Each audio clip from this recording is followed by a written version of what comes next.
Primeiro livro de Samuel, capítulo 13. Guerra contra os filisteus. Saul já era adulto quando se tornou rei e governou o povo de Israel 2 anos. Ele escolheu 3.000 israelitas e mandou todos os outros de volta para casa.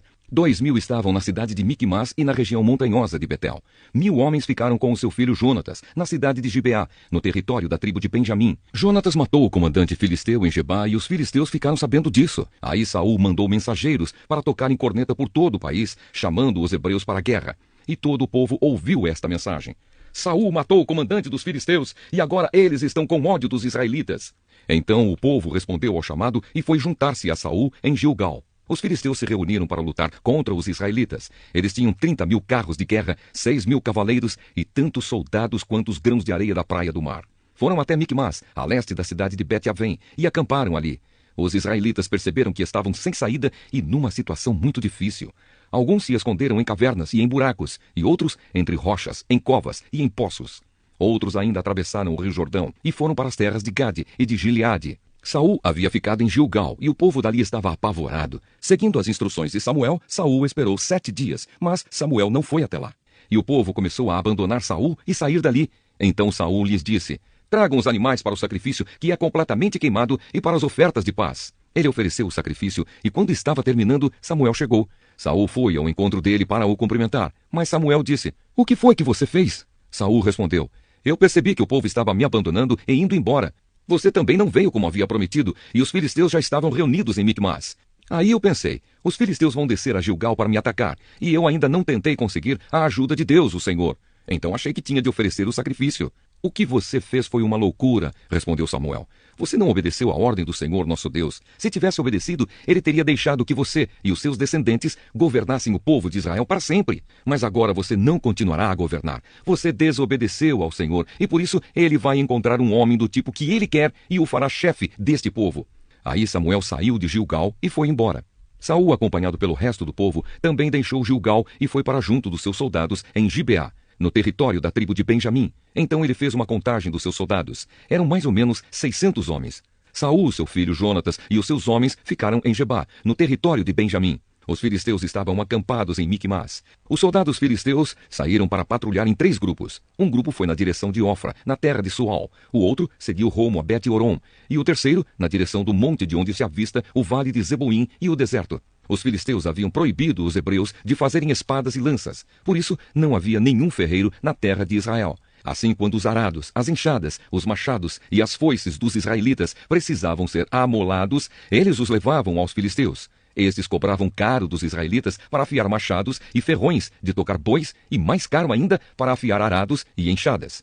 Por isso, no dia da batalha, nenhum soldado israelita tinha nem espada nem lança. Só Saul e o seu filho Jonatas é que tinham. Os filisteus mandaram um grupo de soldados para defender o desfiladeiro de Miquimás.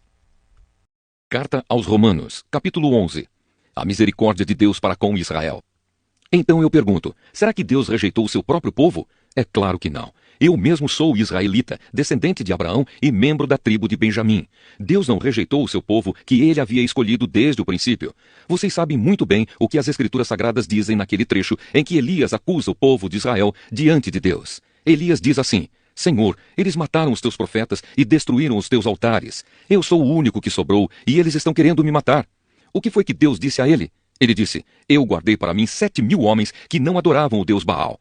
A mesma coisa também acontece agora, isto é, por causa da graça de Deus, ainda existe um pequeno número daqueles que ele escolheu. Essa escolha se baseia na graça de Deus e não no que eles fizeram. Porque se a escolha de Deus se baseasse no que as pessoas fazem, então a sua graça não seria verdadeira graça. E isso quer dizer que não foi o povo de Israel que encontrou o que estava procurando. Quem encontrou foi apenas um pequeno grupo que Deus escolheu. Os outros não quiseram ouvir o chamado de Deus. Como dizem as Escrituras Sagradas, Deus endureceu o coração e a mente deles. Deu-lhes olhos que não podem ver e ouvidos que não podem ouvir até o dia de hoje. E Davi disse: que nas suas festas eles sejam apanhados e enganados, que eles caiam e sejam castigados. Ó Deus, faze com que eles fiquem cegos e que fiquem sempre curvados debaixo do peso das suas dificuldades. Agora eu pergunto, quando os judeus tropeçaram, será que eles caíram para nunca mais se levantarem? É claro que não. Mas porque eles pecaram, a salvação veio para os não-judeus, para fazer com que os judeus ficassem com ciúmes deles. O pecado dos judeus trouxe grandes bênçãos para o mundo, e a sua pobreza espiritual trouxe ricas bênçãos para os não-judeus. Então, quando se completar o número de judeus que voltarão para Deus, as bênçãos serão muito maiores ainda. A salvação dos que não são judeus. Agora estou falando a vocês que não são judeus. Enquanto eu for o apóstolo dos não-judeus, terei orgulho do meu trabalho. Talvez eu possa fazer com que os que são da minha própria raça fiquem com ciúmes, e assim seja possível salvar alguns deles. Porque quando os judeus foram rejeitados, o resto do mundo se tornou amigo de Deus. O que acontecerá então quando eles forem aceitos? Os que estiverem mortos receberão a vida. Pois se o primeiro pão assado depois da colheita é dedicado a Deus, isso quer dizer que todos os outros pães também são dedicados a Ele. E se as raízes de uma árvore são oferecidas a Deus, os galhos também são dele. Alguns galhos da oliveira cultivada foram quebrados, e um galho de oliveira brava foi enxertado nela. Pois vocês, os não-judeus, são como aquela oliveira brava, e agora tomam parte na força e na riqueza espiritual dos judeus. Portanto, vocês não devem desprezar os galhos que foram quebrados. Como é que vocês podem estar orgulhosos? Vocês são somente galhos, não são vocês que sustentam a raiz. É a raiz que sustenta vocês. Porém, vocês dirão, sim, mas os galhos foram quebrados a fim de darem lugar para nós. Isso é verdade. Mas lembrem que eles foram quebrados porque não creram. No entanto, vocês continuam na oliveira porque creem. E não tenham orgulho disso. Pelo contrário, tenham medo. Se Deus não deixou de castigar os judeus, que são como galhos naturais, vocês acham que Ele vai deixar de castigar vocês? Vejam como Deus é bom e também é duro. Ele é duro para os que caíram e bom para vocês, se continuarem sempre confiando na bondade dele. Senão, vocês também serão cortados. E se os judeus abandonarem a sua descrença, serão enxertados na oliveira cultivada, pois Deus pode enxertá-los de novo. Vocês, os não-judeus, são como aquele galho de oliveira brava que foi cortado e enxertado, contra a natureza, na oliveira cultivada. Os judeus são como essa oliveira cultivada. Portanto, para Deus, será muito mais fácil enxertar de novo, na própria árvore deles, esses galhos quebrados. A bondade de Deus para com todos. Meus irmãos, quero que vocês conheçam uma verdade secreta, para que não pensem que são muito sábios. A verdade é esta: a teimosia do povo de Israel não durará para sempre, mas somente até que o número completo de não-judeus venha para Deus. É assim que todo o povo de Israel será salvo. Como dizem as Escrituras Sagradas, o Redentor virá de Sião e tirará toda a maldade dos descendentes de Jacó. Eu, o Senhor, farei esta aliança com eles, quando tirar os seus pecados. Os judeus rejeitaram o Evangelho e por isso são inimigos de Deus para o bem de vocês, os não-judeus. Mas pela escolha de Deus, eles são amigos dele por causa dos patriarcas. Porque Deus não muda de ideia a respeito de quem ele escolhe e abençoa. Mas no passado vocês, que não são judeus, desobedeceram a Deus. Porém agora vocês receberam a misericórdia de Deus por causa da desobediência dos judeus. Assim, por causa da misericórdia que vocês receberam, os judeus agora desobedecem a Deus, para que eles também possam receber agora a misericórdia dele. Pois Deus fez com que todos se tornassem prisioneiros da desobediência, a fim de mostrar misericórdia a todos. Louvor a Deus. Como são grandes as riquezas de Deus! Como são profundos o seu conhecimento e a sua sabedoria! Quem pode explicar as suas decisões? Quem pode entender os seus planos? Como dizem as Escrituras Sagradas, quem pode conhecer a mente do Senhor? Quem é capaz de lhe dar conselhos?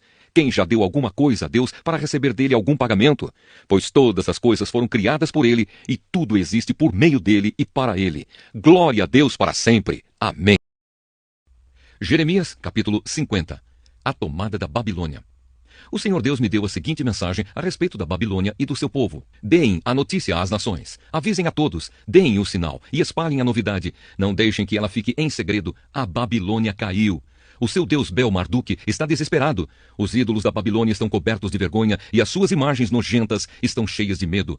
Um povo do norte veio atacar a Babilônia e ela vai virar um deserto. As pessoas e os animais fugirão e ninguém mais viverá ali. A volta de Israel. O Senhor Deus disse: quando esse tempo chegar, o povo de Israel e o povo de Judá voltarão chorando e procurarão a mim, o seu Deus. Perguntarão onde é o caminho para Sião e vão seguir nessa direção e vão dizer assim: vamos nos ligar com Deus, o Senhor, e fazer com ele uma aliança que durará para sempre. O meu povo é como ovelhas perdidas nas montanhas por culpa dos pastores. Como ovelhas, caminharam de montanha em montanha e esqueceram a sua casa. Foram atacados por todos aqueles que os encontraram. Os seus inimigos dizem: eles pecaram contra Deus e por isso o que fizemos não está errado. Eles deveriam ter ficado fiéis a Deus, o Senhor, como seus antepassados ficaram. Israelitas, fujam da Babilônia, deixem o país, sejam os primeiros a sair, pois levantarei no norte um grupo de nações fortes e farei com que ataquem a Babilônia. Essas nações ficarão em linha de batalha para lutar contra a cidade e a conquistarão. Os seus soldados atiram flechas como bons caçadores que nunca erram o alvo. Tirarão todas as riquezas da Babilônia e levarão embora tudo o que quiserem. Eu, o Senhor, estou falando. A queda da Babilônia. O Senhor Deus diz: povo de Babilônia, vocês levaram todas as riquezas da minha nação.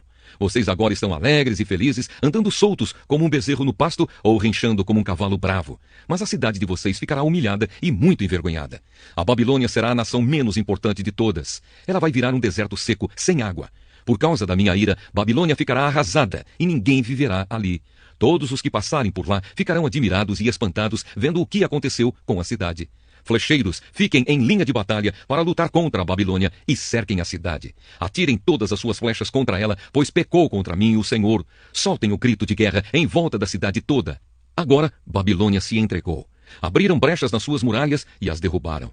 Eu, o Senhor, estou me vingando dos babilônios. Vocês também se vinguem deles e os tratem como eles trataram os outros. Não deixem que plantem, nem que façam colheitas na Babilônia. Todos os estrangeiros que vivem lá ficarão com medo do exército inimigo e voltarão para suas pátrias. A volta de Israel. O Senhor Deus diz: o povo de Israel é como ovelhas que os leões caçam e espalham. Primeiro, os israelitas foram atacados pelo rei da Assíria, e depois o rei Nabucodonosor da Babilônia roeu os ossos deles. Por isso eu, o Senhor Todo-Poderoso, o Deus de Israel, castigarei o rei Nabucodonosor e a sua nação, do mesmo jeito que castiguei o rei da Assíria. Levarei o povo de Israel de volta para sua pátria. Eles vão se alimentar do que cresce no Monte Carmelo e na região de Bazã, e comerão tudo o que quiserem do que dá nas terras de Efraim e Gileade. Quando esse dia chegar, ninguém achará mais pecado em Israel, nem maldade em Judá, pois perdoarei aqueles que eu deixar com vida. Eu, o Senhor, estou falando. A condenação da Babilônia. O Senhor diz: ataquem o povo de Merataim e Pecode. Matem, acabem de uma vez com eles. Façam tudo o que eu estou mandando. O barulho da batalha é ouvido no país e a grande destruição. A Babilônia quebrou o mundo a marretas, e agora a marreta está quebrada em pedaços. Todas as nações estão espantadas vendo o que aconteceu com a Babilônia. Você, Babilônia, sem saber, caiu na armadilha que eu armei. Você foi apanhada e presa porque lutou contra mim. Eu, o Senhor, o Deus Todo-Poderoso, abri o lugar onde as minhas armas estão guardadas. Tirei as minhas armas para fora, pois estou irado e tenho um serviço a fazer na Babilônia. Ataquem de todos os lados e arrebentem os depósitos de cereais. Amontoem as riquezas como se fossem montes de cereais. Destruam o país. Não deixem sobrar nada. Matem todos os seus soldados. Acabem com eles. Coitado do povo da Babilônia. Chegou o dia do seu castigo. Já posso ver os refugiados que escaparam da Babilônia chegando a Sião e contando como o Senhor, nosso Deus, se vingou daquilo que os babilônios fizeram contra o templo dele. Digam aos flecheiros que ataquem Babilônia. Mandem para lá todos os que sabem usar o arco e a flecha. Cerquem a cidade e não deixem ninguém escapar. Que a Babilônia pague por tudo o que fez. Façam com ela o que ela fez com os outros, pois me tratou com orgulho a mim, o Santo Deus de Israel. Por isso os seus jovens serão mortos nas ruas e todos os seus soldados serão destruídos naquele dia. Sou eu, o Senhor, quem está falando. Babilônia, você está muito orgulhosa, e por isso eu, o Senhor, o Deus Todo-Poderoso, estou contra você. Chegou a hora de castigá-la. Você, nação orgulhosa, tropeçará e cairá, e ninguém a ajudará a se levantar. Eu porei fogo nas suas cidades, e tudo o que está em volta será destruído. O Senhor Todo-Poderoso diz: o povo de Israel e o povo de Judá estão sofrendo perseguição. Todos aqueles que os prenderam os estão vigiando de perto e não querem soltá-los. Mas aquele que vai libertá-los é forte. O seu nome é Senhor, o Todo-Poderoso. Ele mesmo defenderá a causa deles e trará paz à terra. Mas para o povo da Babilônia, ele trará confusão. O Senhor diz: morram a Babilônia, morra o seu povo, as suas autoridades e os seus sábios. Morram os seus adivinhos mentirosos e tolos. Morram os seus soldados que estão apavorados. Acabem com os seus cavalos e com os seus carros de guerra. Morram os soldados tão fracos que ela contratou. Destruam os tesouros dela. Peguem as suas riquezas e levem embora. Virá uma seca à sua terra e os seus rios secarão. A Babilônia é uma terra de ídolos medonhos, ídolos que têm feito o seu povo de bobo. E assim, feras do deserto, lobos e aves imundas morarão em Babilônia. Nunca mais viverá gente ali. O lugar ficará para sempre sem moradores. Acontecerá com Babilônia o que aconteceu com Sodoma e Gomorra, que eu destruí junto com as cidades que ficavam ao seu redor. Nunca mais ninguém viverá lá. Sou eu, o Senhor, quem está falando. Um povo vem vindo de longe, de uma terra do norte. Uma forte nação e muitos reis estão se preparando para a guerra. Estão armados com arcos e espadas. São cruéis e não têm piedade. Eles vêm montados em cavalos, fazendo o barulho do mar quando está bravo. Eles estão prontos para atacar a Babilônia. O rei da Babilônia ouve as notícias e os seus braços ficam moles. A aflição e a dor tomam conta dele, como acontece com a mulher na hora do parto. Assim como o leão sai da floresta na beira do rio Jordão e sobe até a terra de pastos verdes, assim eu, o Senhor Deus, virei e farei com que os babilônios fujam correndo da sua cidade. Então o chefe que eu escolher governará a nação. Quem pode se comparar comigo? Quem tem coragem de me desafiar? Que governador poderia me enfrentar? Por isso prestem atenção no plano que eu, o Senhor, fiz contra a cidade de Babilônia. Escutem o que vou fazer com o seu povo. Até as suas crianças serão arrastadas e os que ouvirem falar disso ficarão horrorizados. Quando Babilônia cair, o barulho será tão grande que a terra tremerá e os gritos de pavor serão ouvidos pelas outras nações. Salmo 28. Oração pedindo ajuda, de Davi. Ó Senhor Deus, minha rocha, eu peço a tua ajuda. Não deixes de ouvir o meu pedido. Se não me responderes, eu estarei com aqueles que descem ao mundo dos mortos. Ouve-me quando levanto as mãos na direção do teu santo templo e grito pedindo a tua ajuda. Não me castigues juntamente com os maus, com os que praticam más ações. Eles falam como se fossem amigos, mas o coração deles está cheio de maldade. Castiga essas pessoas pelas suas ações, por todo o mal que têm feito. Dá aos maus o que merecem. Eles não querem saber do que o Senhor tem feito, nem reparam nos seus atos poderosos. Por isso, ele os castigará e os destruirá para sempre. Louvado seja Deus, o Senhor, pois ele ouviu o meu grito pedindo ajuda. O Senhor é a minha força e o meu escudo. Com todo o coração eu confio nele. O Senhor me ajuda. Por isso o meu coração está feliz e eu canto hinos em seu louvor. O Senhor Deus é a força do seu povo. O Senhor é o refúgio seguro do rei que ele escolheu. Ó Deus, salva o teu povo e abençoa aqueles que são teus. Sê o pastor deles e cuida deles para sempre. Salmo 29. O poder de Deus na tempestade. Salmo de Davi. Anjos, louvem a Deus o Senhor. Louvem a sua glória e o seu poder. Deem ao Senhor a honra que ele merece. Curvem-se diante do Senhor, o santo Deus, quando ele aparecer. A voz do Senhor é ouvida sobre as águas. O glorioso Deus troveja, e sobre os mares se ouve a sua voz.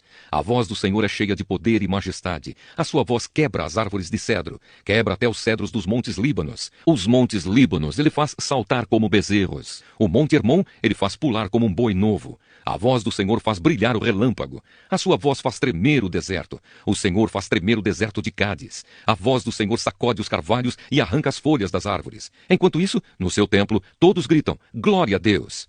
O Senhor Deus reina sobre as águas profundas. Como rei, ele governa para sempre. O Senhor dá força ao seu povo e o abençoa, dando-lhe tudo o que é bom.